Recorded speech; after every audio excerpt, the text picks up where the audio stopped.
Hey guys, welcome back to the channel. Welcome to another video. Not a video that I want to do right now given the circumstances, but yet here we are. This is the obvious Premier League review show, fallout show, whatever you want to call it. This is basically where I talk about the round of Premier League fixtures that has just played out before our very eyes. We talk about some of the big talking points, the games, everything else in between, and we basically review the entirety of the Premier League weekend. This weekend threw up a few shocks, a few surprise results, some abysmal performances, which we'll get on to a little later because I am absolutely furious with that. This is going to be an absolute painful one, but yet here we are to discuss all of that and much more in this show. Before we go any further, I would like to remind you all to please like the video and also subscribe if you're new. Both things are always and forever be greatly appreciated. But let's get on with it. We're going to have to bite the bullet eventually and get through this. So we're going to start things off with, obviously, Monday night's game, the biggest game in English football, possibly world football, to be honest. Liverpool versus Manchester United at Old Trafford, a game that was overshadowed before kickoff by talks of fan protests and everything against the Glazers, and there was talks about various demonstrations taking place even during the game as to what Man United fans were going to do. And in typical kind of fashion, Man United actually decided to turn up in this game. I am a little bit salty, I will admit, but you know, teams normally do turn up to play against Liverpool, and this is what happened here. Man United turned up. In all fairness to them, they played very well. Liverpool were absolutely abysmal, and it actually is nice to see it on the other foot for a change when it comes to United, that maybe Liverpool being so poor and terrible and shocking would actually overshadow what was a good Man United performance to eventually get the win, their first win of the season, their first Premier League victory under their new manager Erik ten Hag and everything. So maybe it's a bit of nice reversal, whereas the past couple of weeks have been the team that United have faced have been so good, but because United have been poor, we're talking about them more. I think in this situation, we might actually be having the role reversal in this. Look, Liverpool didn't rise to the occasion. They bottled the occasion. Absolutely abysmal. For me, you don't turn up in the biggest game in English football and play like they did. Regardless of where United have been these past few years in terms of their stature and their position and how far they've fallen off, obviously, post Sir Alex Ferguson and everything, you don't turn up to this game and play like an absolute bunch of friggin' muppets like they did tonight. They were abysmal, they were shocking, they were poor, they were predictable, they were easy to play against. That is probably the easiest game that Man United back four have had ever. Like, whether it's individually or together. And I think that was like their first time they've ever played together, obviously with Malacia coming in and everything. So that was probably the easiest game of their careers because Liverpool were so boring and pedestrian and predictable. It was embarrassing. It was genuinely embarrassing that Liverpool played the way they did, were so boring. And I guess for Man United, the only frustrating part was that they actually let this Liverpool attack that was so predictable actually score against them. I think overall, I think that was the most embarrassing part about tonight. The fact that United were solid, United were disciplined, United rose to the occasion, they fed off the energy that the crowd was giving. The crowd was actually roaring at Old Trafford for the first time in a very long time, all of them seemingly on the same hymn sheet, so to speak, and it was weird given what was obviously happening before kickoff and everything, how there's seemingly this toxic atmosphere, this cesspit of just toxicity and divide amongst the fan base and everything. There was no signs of that. It was all united, all on one front, all with the same common goal to beat Liverpool. And that is exactly what they did, because Liverpool were absolutely shocking, absolutely abysmal. And we've got to talk about it now because, all right, one-off game, it can happen. But they were poor against Fulham, they were poor against Palace, and they were shocking again tonight. And it says a lot that when they have the ball, they look stale, they look boring, and without the ball, they look wide open. And it gets to a point now where I looked at it in the Palace game, I looked at it in the Fulham game, I looked at it again tonight. Every time the opposition went forward, I fear they're going to score. I genuinely fear that every time the ball goes forward from an opposition point of view, they're going to score. And obviously that happened a couple of times tonight, and it's probably going to happen more and more in the future. Liverpool will go and face Bournemouth on Saturday. I should be confident in that. I should be really confident that we're going to beat Bournemouth at the very, very, very least. But elements of doubt have crept in. And I keep fearing that, maybe Bournemouth will turn up. Maybe Bournemouth will do what a lot of teams seemingly do, which is suddenly turn very prolific with very little chances created. Maybe they're going to be aggressive. Maybe they're going to be very physical. Maybe they're going to challenge us in the air. Maybe they're going to just basically walk past what has been a very lacklustre and weak defence from the start of the season for Liverpool. We need to start talking about it. We need to start addressing it. And for me, you can look at our injuries, and yes, they are a problem. For me, there's no doubt about it. Had we had Núñez free of suspension, had we had Naby Keita fit and actually ready to play rather than his usual injury that seems to happen every single couple of games, they would have made impacts tonight. I think Keita's way of beating the Man United press and actually pressing himself would have been a big factor in our midfield. I think Núñez's height and physicality would have also helped Liverpool have a bit more of a plan B rather than work the ball down one wing, cut it back, and then a hopeful ball into the area, which Varane and Martinez were comfortable in dealing with, and they did it time and time again. Yes, like I say, and I'll say it again, United were great. Sancho's goal was very well taken. It's nice to know that he actually showed up for a change. Very well taken, very well worked by United, worked to Sancho. They overload Trent on that side, 2v1. He gets beat with a 1-2. He's cut back, finds Sancho with the freedom of the penalty area. He's got the freedom of the entire penalty area to light up a cigarette, have a cup of tea, whatever he wanted to do. And he just fake shot. He sends Milner back to Manchester City and then just rolls it into the corner. Second goal, hint of offside. It did look offside from the first one, but taken off in a way. Great through ball. Rashford's through on goal, 1v1. And you know what? Rashford of last season, he misses that again. But again, against Liverpool, turns prolific. Fed off the energy of the crowd. Scores the second goal. Salah gets a consolation goal back to set up a bit of an interesting finale, but nothing really comes of it. A very fortunate goal that ends up with it just falling into Salah's path and he heads home. Again, just nothing from this Liverpool side at all. The midfield was dead. Harvey Elliott was the only one who looked like he was trying to do something in that midfield. He's still learning at 19. You can't put all the pressure on him. Milner, Van Dijk was poor. Gomez was poor. Robertson was virtually non-existent. Trent, a few times did okay. A few times. Nothing good attacking-wise, though, from him tonight. Like I say, Elliott was trying. Diaz was battling, but he was just being outmaneuvered and outmuscled. Firmino was virtually non-existent all night. Salah popped up for the goal, but other than that, nothing really much happened for him. Just a truly, truly shocking and abysmal night from Liverpool, and I'm embarrassed. Like I say, I'm embarrassed. I was expecting to beat this Man United side. I thought, we're at a poor start, but we're against United. They're divided, they're not really focused on the game. We should be winning this. We didn't.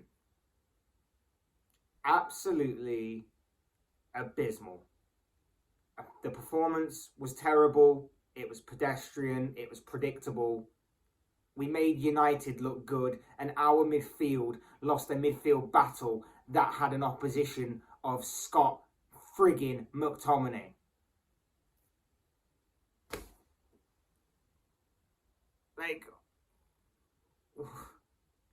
What more is to say about that? Just shocking. Just absolutely shocking and abysmal. Serious question needs to be asked of Liverpool. The transfer window is still open. Just go and buy someone that's at least going to be fit for the rest of the season, please. We're a Salah injury away from having absolutely nothing to go off. Nothing to go off. And maybe it sounds a bit dramatic. Maybe it's just because I'm angry because of the defeat and I'm looking at it through a pessimistic kind of lens, so to speak. But that was abysmal. And I know that Liverpool have had some abysmal performances in the past, and I know that Liverpool have a tendency to do that. But with the start of the season that we've had against teams that we should be beating if we're to be challenging for the Premier League title, which, by the way, is probably out of the question now. I know we're only 3 games in, but it does look like it's out of the question completely. We should be having 9 points by now. 7 at the very least. But we haven't. Absolutely abysmal. Absolutely abysmal. Fair play to United. I don't reckon it will last with United. The chances are is that they'll probably lose to Southampton on Saturday because that's just how United roll. But at the same time, enjoy it while it lasts. They played very well. It was a very good performance from them. It was very solid. Something possibly to build upon. Obviously, the Casemiro signing is another positive.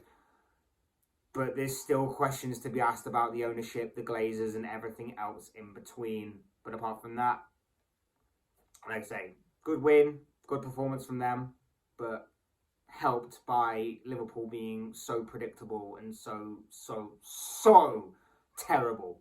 It was unbelievable. Moving on.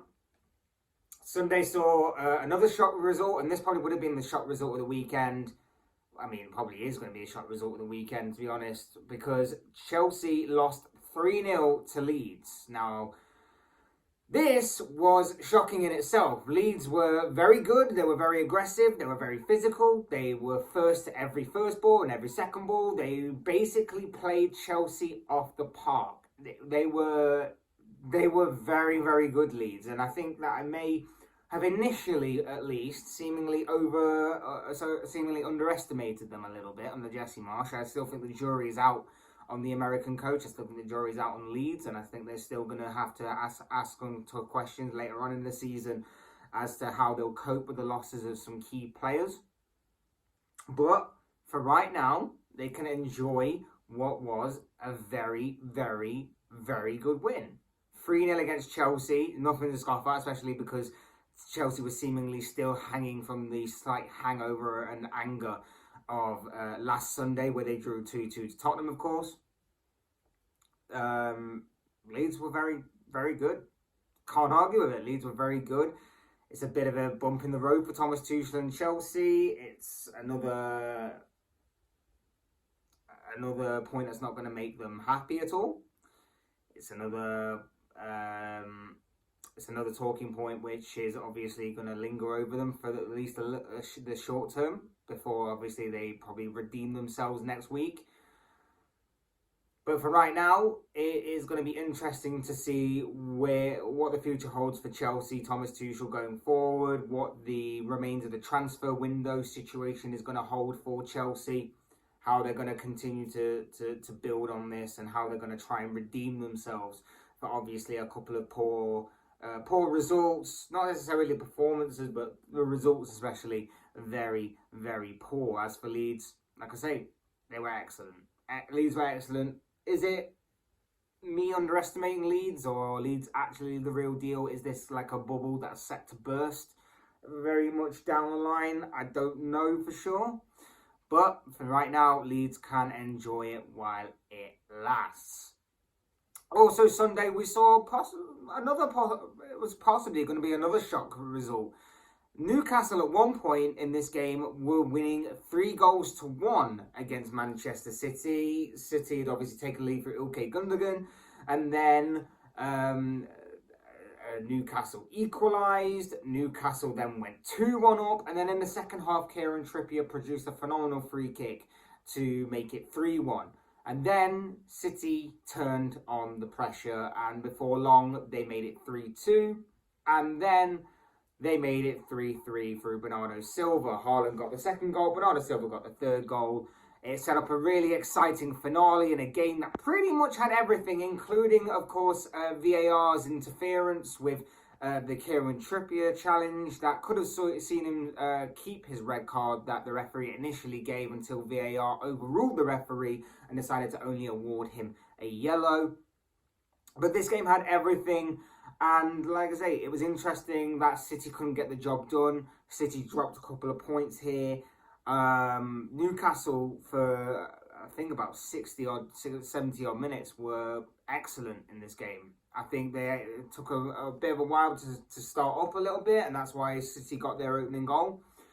But Newcastle were then excellent from that point forward, and they really took the game to City. Alan St-Maximin had Kyle Walker on strings in that game. He was absolutely running the show on that left wing for Newcastle.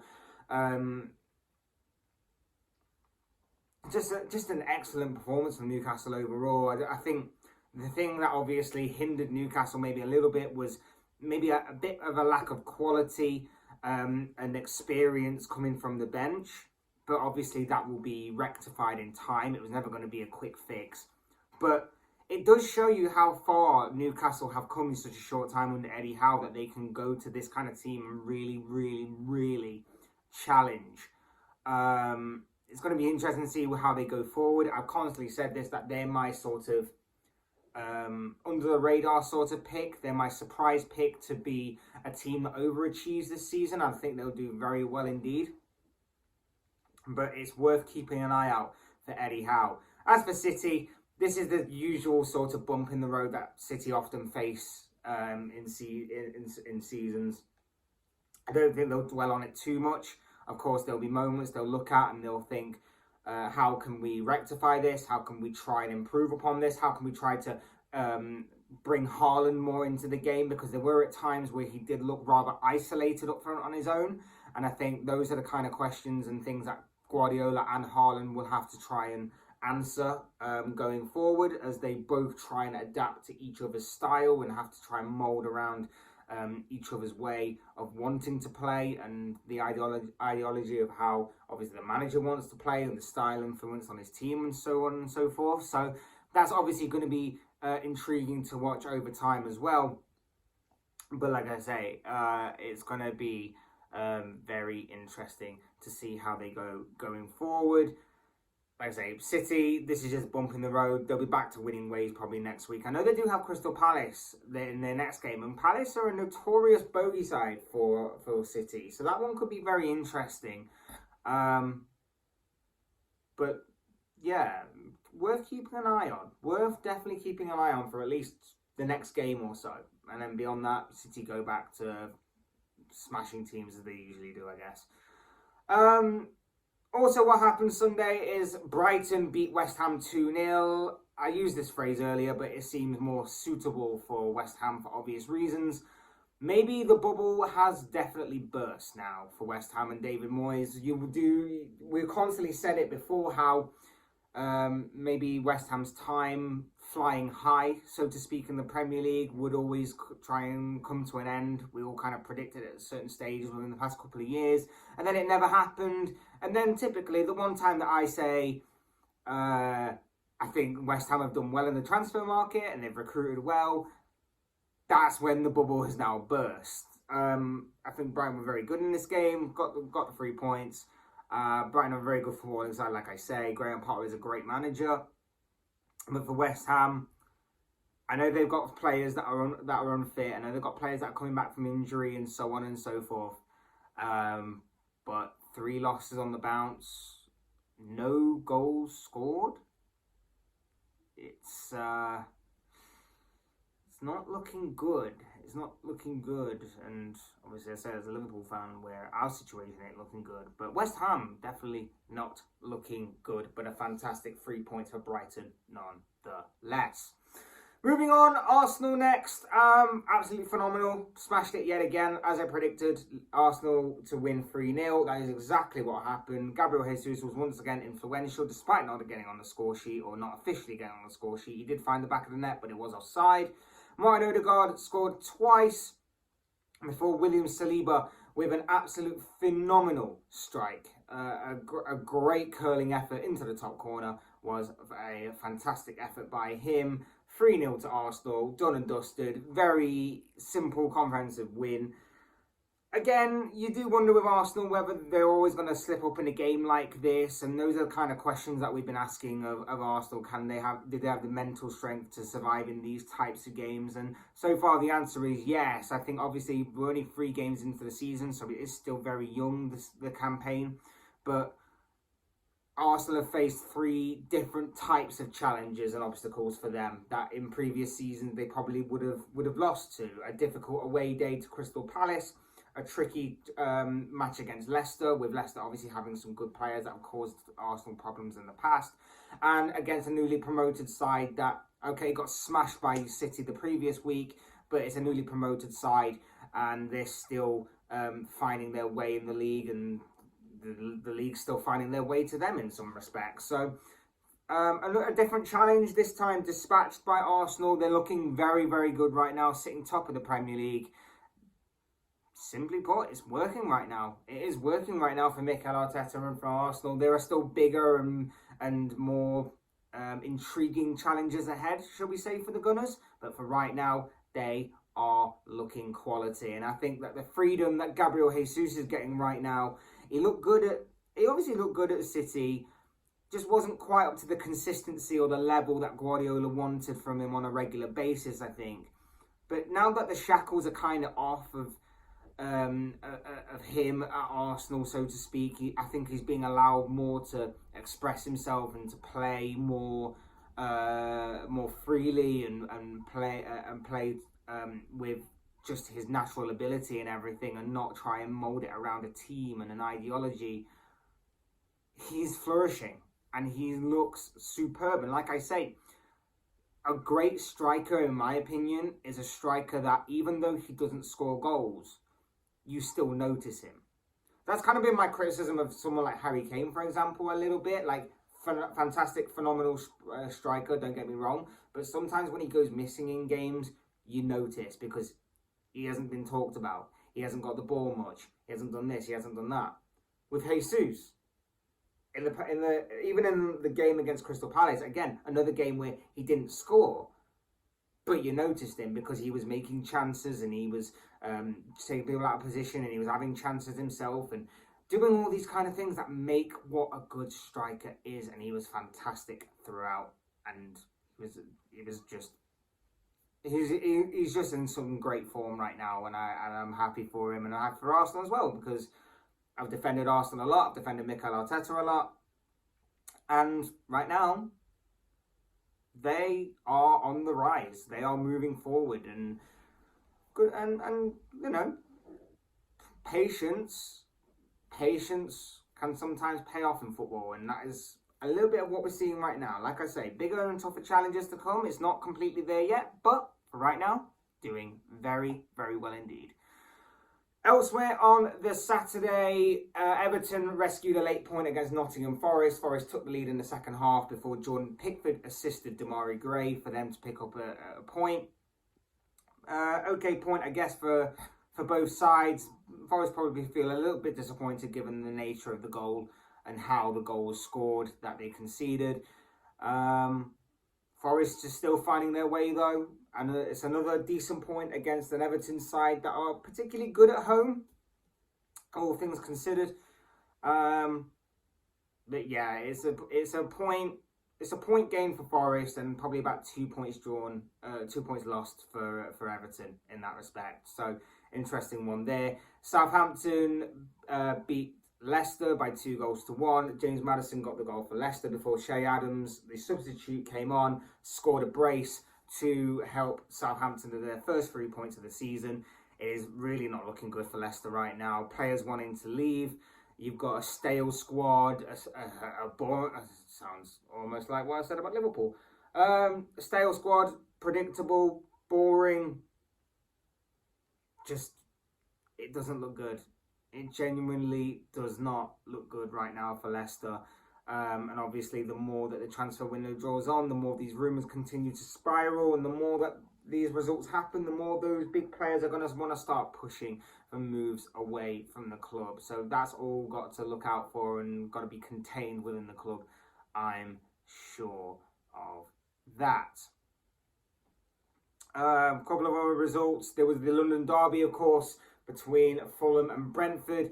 Fulham went 2-0 up. Brentford pegged them back to 2-2. Alexander Mitrovic, in the dying embers of the game, got a very, very late winner. Fulham, again, another big 3 points for them. Very, very good result for them. Again, another team that's obviously taking to life in the Premier League right now.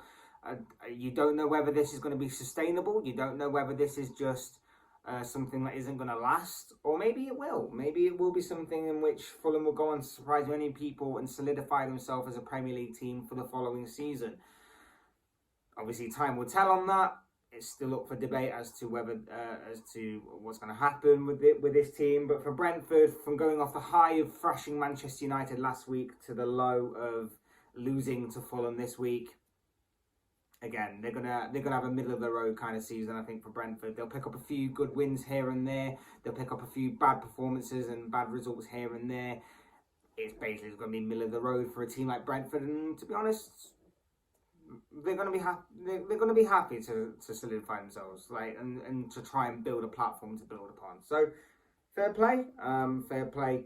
And then we're going to come to the Tottenham game, which obviously kicked off the weekend. The Tottenham game, which ended up being 1-0 to Tottenham against Wolves. Harry Kane with the winning goal. Wolves played very well. The problem with Wolves is they look very good until they get to the final third. And then they get to the final third, and there's no cutting edge, there's no killer instinct, there's the wrong decision being made. They looked very good until they got to the final third, and then they panicked. And they resorted to long-range efforts from the likes of Ruben Neves to try and get them something. Raul Jimenez came on in the second half. He looked lively. He had one or two opportunities, but didn't really cut it when Wolves needed it most. And in the end, Harry Kane popped up with a real poacher's effort to give Spurs the 3 points. Again, it was a poor performance from Tottenham, I would say. It wasn't convincing at all in any respects. They were fortunate that obviously Wolves lacked a little bite up front, and like I say, lacked a real killer and cutting edge to their attack. But at the end of the day, they dealt with the situation well. As the game went on, Dejan Kulusevski became more and more influential, and Kane popped up with a goal. Kane popped up with his goal. He got the winning goal. He's a difference maker on the day. He got the 3 points, and Spurs bounced back. Spurs will be feeling very good with the start of the season. 7 points from their opening 3 games is probably something that they would have bitten your hand off for at the beginning of the campaign, especially when you consider that obviously the point they got was a smash and grab against Chelsea at Stamford Bridge of all places, so even better for them.